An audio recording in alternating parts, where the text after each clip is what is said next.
விசுவாசிக்கும் அவிசுவாசிக்கும் சம்பந்தம் எது?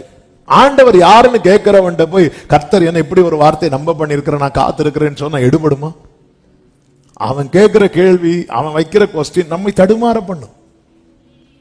அதனாலதான் பைபிள்ல இருக்கிறது, முத்துக்களை பன்றிகள் முன் போடாதிருங்கள். இன்னைக்கு அநேகருடைய பிரேயர் லைஃபுக்கான தடைக்கான காரணம் என்ன தெரியுமா? அநேகரோடு நெருங்கி பழகிறதல்ல, அந்த நெருக்கம். ஒருத்தங்க கூட நெருங்கி பழகிறதுனால நம்ம ஜெபஜீவியம் கட்டியெழுப்பப்படுகிறதா அல்லது இருந்த கட்டியெழுப்பப்பட்ட ஜெபஜீவியம் இடிக்கப்படுகிறதா என்பதை சிந்திக்கணும். அதனாலதான் உலக சிநேகம் தேவனுக்கு விரோதமான பகை என்று சொல்லப்பட்டிருக்கிறது. தேவனுக்கு கொடுக்கிற முக்கியத்துவம், தேவனுக்கு கொடுக்கிற ஸ்தானம், தேவனுக்கு கொடுக்கிற இடம், தேவனுக்கு கொடுக்கிற நேரம், இதெல்லாம் நாம் மனிதர்களுக்கு கொடுப்பது நிமித்தம் நம்முடைய ஜெபஜீவியம் கட்டியெழுப்பப்படுகிறதா அல்லது இடிக்கப்படுகிறதா என்பதை நாம் சிந்தித்து பார்க்க வேண்டும். இயேசுக்கு இதுல அன்பு தாழ்ச்சி, இதுக்கும் அன்பு தாழ்ச்சிக்கும் சம்பந்தம் கிடையாது. இது வேற. இதை தவறை புரிந்து கொள்ள, ஐயோ நான் நெருங்கி பழகாததும் அந்திரையா என்ன நினைப்பானோ, அல்லது வேற நிறைய பேர் இருக்கிறாங்கல்ல, இவங்கள பிலிப்பு என்ன நினைப்பானோ, அவன் என்ன நினைப்பானோ, இங்க நினைக்கிறது இல்ல விஷயம். ஏன் ஜெபத்துக்கு தடை வரக்கூடாது? ஏன் ஜெபத்துக்கு, ஏன் பிரேயர் லைஃபுக்கு, ஏன் இந்த பேதுரு யோவான் யாக்கோபு மட்டும் கூட்டிட்டு போனார்? ஏன்னா அவங்க போட்டு தான் மீனால, அப்படியா இல்ல. ஏன்னா இந்த 3 பேரும் ஜெபத்துக்கென்று கிரயம் கொடுத்தவர்கள்.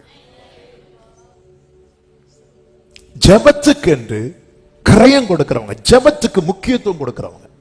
என்ன கிரயம் கொடுத்தாங்க? இயேசு கிறிஸ்து ஒரு விசை உயர்ந்த மலைக்கு இந்த 3 பேரையும் கூட்டிட்டு போவார். அங்கே யாரதான் கூட்டிட்டு போறார்? இந்த 3 பேரையும். மீதி 9 பேர் எங்க இருக்கிறாங்க? கீழே இருக்கிறாங்க. நல்லா புரிந்து கொள்ளுங்க. நமக்கு கேள்வி, ஏன் இவங்களை மட்டும் கூட்டிட்டு போறார், ஏன் இவங்களை மட்டும்? நல்லா புரிந்து கொள்ளுங்க. பல காரணங்கள் இருந்தாலும் ஒரு காரணம், இந்த ஜெபத்தை பத்தி பேசுறதுனால ஒரு காரணத்தை சொல்றேன். 3 பேரையும் கூட்டிட்டு போனார். கூட்டிட்டு போய் இயேசு மறுரூபமானார். மறுரூபமாகி அவங்க அந்த மகிமையை இவங்கள பார்த்தாங்க. திருப்பி கீழே வராங்க. கீழே வந்ததும் சீஷர்கள் இயேசுவின் இடத்துல என்ன சொல்வார்கள் தெரியுமா? இப்போ ஒரு இடத்துக்கு எல்லாரும் சேர்ந்து போயிட்டு இருக்கும் போது உங்களை விட்டுட்டு உங்க கூட இருக்கிறவங்களை மட்டும் அதை லீட் பண்றவங்க கூட்டிட்டு போயிட்டு வராங்க. போயிட்டு வந்ததும் நீங்க என்ன கேட்பீங்க?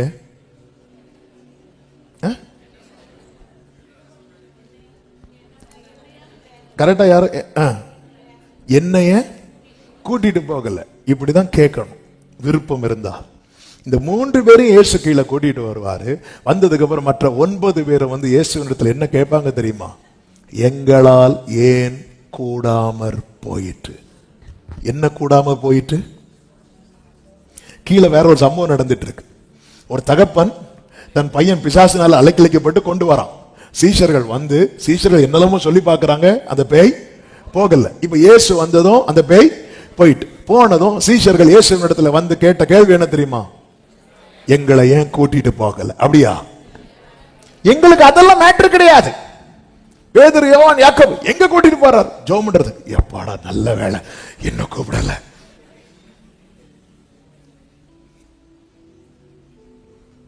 பேதுரு அங்க போய் தூங்குறாரு, அது 2வது மேட்டர். ஆனாலும் ஏறி போறாரு. ஆண்டவர், எங்க ஆண்டவர் போறீங்க? ஜெபம் பண்ண போறேப்பா. நான் ரைட் போலாம். ஜெபம் பண்ணுவோமா? நமக்கு நைட்டு ஃபுல்லா ஜெபம் பண்ணுவோமா? அப்படி சொல்லும் போது மீதி எல்லாரும் மாதிரி பார்த்துட்டு இருக்காங்க. பேதுரு யோவான் யாக்கோபு சொல்லும் போது உடனே அந்திரையா ஆண்டவரே என்னால நான் ஏன்ப்பா தகுதி இழந்தேன் அவங்க கூட வருவதற்கு? கேட்டாரா? கேட்கல. அதாவது வலுக்கட்டாயமா பிடிச்சு இருத்தி ஜெபம் பண்ண வைக்க மாட்டார் ஆண்டவர். ஐயோ கூட்டாங்களே, இன்னைக்கு பிரேயர் வச்சுட்டாங்களே, ஐயோ நம்மளை பாக்குறாங்களே, கேமரா இந்த பக்கம் திருப்புறாங்களே, தூக்கம் போச்சே. இவங்கெல்லாம் கிரயம் கொடுக்கிறவங்க. ஜெபத்துக்கு பகல் ஃபுல்லா இயேசு கிறிஸ்து எப்படி பிஸியோ அப்படியே சீஷர்களும் பிஸி.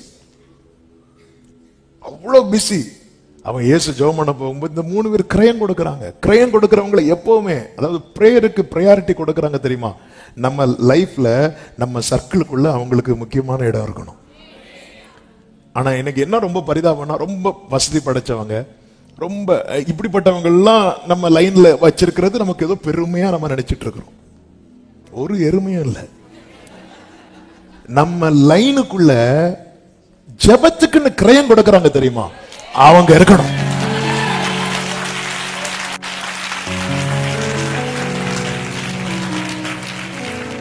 நம்ம கான்டாக்ட் எடுத்து, யார் உங்களுக்கு ரொம்ப க்ளோஸ் அப்படி கேட்டா, எனக்கு இன்னார தெரியும், எனக்கு இவங்கள தெரியும், இவங்கெல்லாம் எனக்கு, அதுல எல்லாம் சிலர் பாராட்டுற பெருமையை பார்த்தா, ஹல்லேலூயா. ஆண்டவரோடு ஏரோது ஐக்கியமாகிறதுக்கு ரொம்ப துடிச்சான். ஆண்டவர் மெதுவா போய் ஏரோது வீட்டுல தண்ணீரை ரசமும் ஆக்கிட்டு அப்படி வந்திருந்தாருன்னா சாப்டர் வேற. அதெல்லாம் ஆமே. ஜெபத்துக்கு கிரயம் செலுத்துவாங்க. சிலர் ஜெபிக்கிறது மாதிரி ஆக்ட் பண்ணுவாங்க. அவங்கள தயவு செய்து,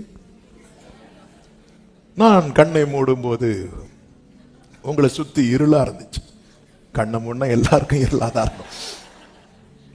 சிலர் அப்படி ஆக்ட் பண்ணுவோம், எனக்கு இப்படி சொன்னார் அப்படி சொன்னார். அவர் ரொம்ப கேர்ஃபுல்லா இருந்துக்கோங்க. தெரியுங்க, நம்ம ஸ்பிரிட்ல ஃபீல் பண்ண முடியும். இவங்க ஜெபத்துக்கு கிரயம் கொடுக்கிறவங்க, இவங்க ஜெபத்துக்கு முக்கியத்துவம் கொடுக்கிறவங்க. ஆமென் சொல்லுங்க பார்க்கலாம். ஹல்லேலூயா. நம்ம லைஃப்ல ரொம்ப முக்கியம். தானியேல் பாருங்க, உயர்த்தப்பட்ட பிறகு அவனுக்கு ஒரு காரியம் வந்ததும் சாத்ராக் மேஷாக் ஆபேத்நேகோவை கூப்பிடுறான். ஏன்னா அவங்க எல்லாம் ஜெபத்துக்கு முக்கியத்துவம் கொடுக்கிறவங்க. நம்ம லைஃபுடைய சர்க்கிள் இருக்குல்ல, அப்படி ஒவ்வொரு வட்டமா கூடிட்டே இருக்கும். நெருங்கின சொந்தம், பக்கத்து சொந்தம், 10 கிலோமீட்டர் சொந்தம், தூரத்து சொந்தம், இப்படி எல்லாம் வரும் நம்ம லைஃப் பார்த்தா. இவங்க எனக்கு ஒண்ணு விட்டு அவங்க விட்டு ஒன்று, சில சொல்லி சொல்லி சொல்லி சொல்லி யாரை சொல்றேன்னு மறந்துடுவாங்க. இவங்க நம்ம தாத்தாக்க அப்பாக்க, ஆமா நம்ம யாரை சொல்லிட்டு இருந்தோம், அவ்வளவு தூரம் இருக்கும், அவ்வளவு தூரம். இப்படி எல்லாம் நம்முடைய வாழ்க்கையில நிறைய வட்டங்களை போட முடியும். பட் நமக்கு நெருங்கின சொந்தங்கள் அப்படின்னு பார்த்தா, அதாவது உறவின் முறையா நிறைய பேர் இருப்பாங்க, அவங்க எல்லாம் அங்கேயே இருக்கட்டும். ஆனா நம்ம ஹார்ட்டுக்கு நெருங்கினவங்களா இருக்க வேண்டியவங்க யார் தெரியுமா? ஜெபத்துக்கு முக்கியத்துவம். அப்படிப்பட்டவங்க இருந்தா கண்டிப்பா நம்ம லைஃப் நல்லா இருக்கும். ஆமென் சொல்லுங்க பார்க்கலாம். அப்ப இயேசு இந்த இடத்துல என்ன முக்கியத்துவம் கொடுக்கிறார்னா, தன்னுடைய ஜெபத்துக்கு தடை வராதபடி.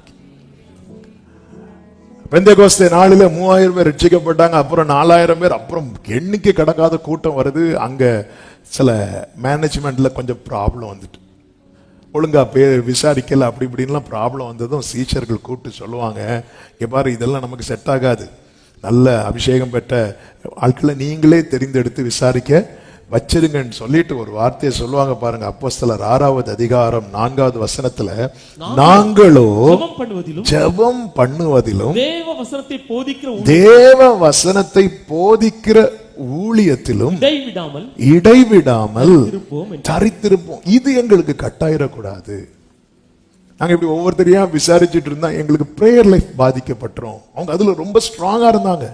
பிரேயர் லைஃப் பாதிக்கப்பட்டுறக்கூடாது, ஜெப ஜீவியம் பாதிக்கப்பட்டுறக்கூடாது. அப்போஸ்தலனாகிய பவுல் ஒரு குறிப்பிட்ட ஊருக்கு கர்த்தர் அனுப்புகிறார். அந்த இடத்துல நீங்க பாத்தீங்கன்னா, அவர் ஜெபம் பண்றதுக்காக போகும்போது 16வது அதிகாரம் 16வது வசனம், நாங்கள் ஜெபம் பண்ணுகிற இடத்துக்கு போகையில் குறி சொல்ல ஏவுகிற ஆவியை கொண்டிருந்து அவள் எதிர்பட்டாள். எதிர்பட்டு என்ன சொல்லுகிறாள்? அவள் பவுலையும் எங்களையும் பின்தொடர்ந்து வந்து, இந்த மனுஷர் உன்னதமான தேவனுடைய ஊழியக்காரர், ரட்சிப்பின் வழியை நமக்கு அறிவிக்கிறார்கள் என்று சத்தமிட்டாள். இப்படி அவள் அநேக நாள். எப்பெல்லாம் அவள் செய்வா தெரியுமா? நாங்கள் ஜெபம் பண்ணுகிற இடத்துக்கு. அப்ப சாத்தானுடைய டார்கெட் என்ன தெரியுமா? இவன் பிரேயரை ஸ்டாப் பண்ணணும். நிறையவருடைய ஜெபம் எப்ப ஸ்டாப் ஆகும் தெரியுமா?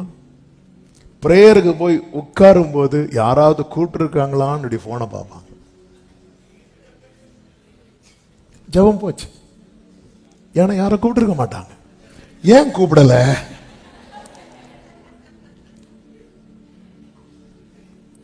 குறி சொல்லுகிற ஆவி எந்த வழியா வரோன்னு இது குறி சொல்லுகிற ஆவி பவுலுக்கு, நமக்கு வரதெல்லாம் குறி வைக்கிற ஆவி. அப்படி நல்லா ஜெபம் பண்ணிட்டு இருக்கும்போது திடீர்னு போன் வந்திருக்கா, நமக்கு என்ன வரும்? டவுட் வந்துருக்கும். யார் கூப்பிட்டுருப்பா? கோடி போனா கஸ்டமர் கேர்ல இருந்து ஒழுங்கு மரியாதை ரீசார்ஜ் பண்ணு, எவ்வளவு நாளா வச்சிட்டு இருக்க அப்படின்னு. வேற யாரை கூப்பிடுவா?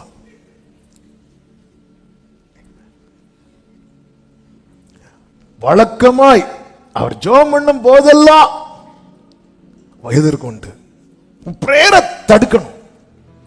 பவுல் பாருங்க, பவுல் அந்த அவனுடைய எல்லைக்குள் விடவில்லை. அவன் கொஞ்ச நாள் பார்த்து ஸ்டார்டிங்ல கண்டுக்கல, போக போக பாத்தீங்கன்னா அவனுக்கு ஆவியில வைராக்கியம் கொண்டு என்ன சொல்லுகிறான் என்றால், நீ இவளை விட்டு புறப்படும்படி இயேசு கிறிஸ்துவின் நாமத்தினாலே உனக்கு கட்டளையிடுகிறேன் என்று அந்த ஆவியுடனே. அவன் ஜெபிக்கிறவனுக்கு தான் தெரியும் என் பிரேயருக்கு தடை வருது. அதுவும் திடீர்னு ஜெபிக்கிறவனுக்கு தெரியாது. அதனுடைய 16வது அதிகாரம் 13வது வசனத்தை பாருங்கள். ஓய்வு நாளில் நாங்கள் பட்டணத்துக்கு வெளியே போய் ஆற்றின் அருகே வழக்கமாய் ஜெபம் பண்ணுகிற இடத்தில் உட்கார்ந்து. ஹல்லேலூயா. எங்க போனாலும் ஜெபத்தை வழக்கமாக்கி கொண்டான். ஜெபிக்கிறதுக்குன்னு ஒரு இடத்தையும் வழக்கமாக்கி கொண்டான். வழக்கமா அவன் ஜெபத்தை வழக்கமாக்கி கொண்டவர்களுக்கு தெரியும் பிரேயருக்கு கொஞ்சம் சின்ன தடை வருது அப்படிங்கிறது. உடனே அவங்க யாரோடு போராடுவாங்க தெரியுமா? ஆவியோடு. பிரேயருக்கு தடை வந்துடக்கூடாது. அந்த அம்மா நல்லா தானே பேசிட்டு இருந்தாங்க. உன்னதமான தேவனுடைய ஊழியக்காரர். என்ன அருமையான வார்த்தை. ஏதாவது அவங்க அந்த அந்த லேடி சொன்னதுல ஏதாவது தப்பு இருந்துச்சா? ஒரு வார்த்தை மிகைப்படுத்தி சொல்லிச்சா? இல்ல. இந்த மனுஷர் உன்னதமான தேவனுடைய ஊழியக்காரர், ரட்சிப்பின் வழியை நமக்கு அறிவிக்கிறவர்கள்.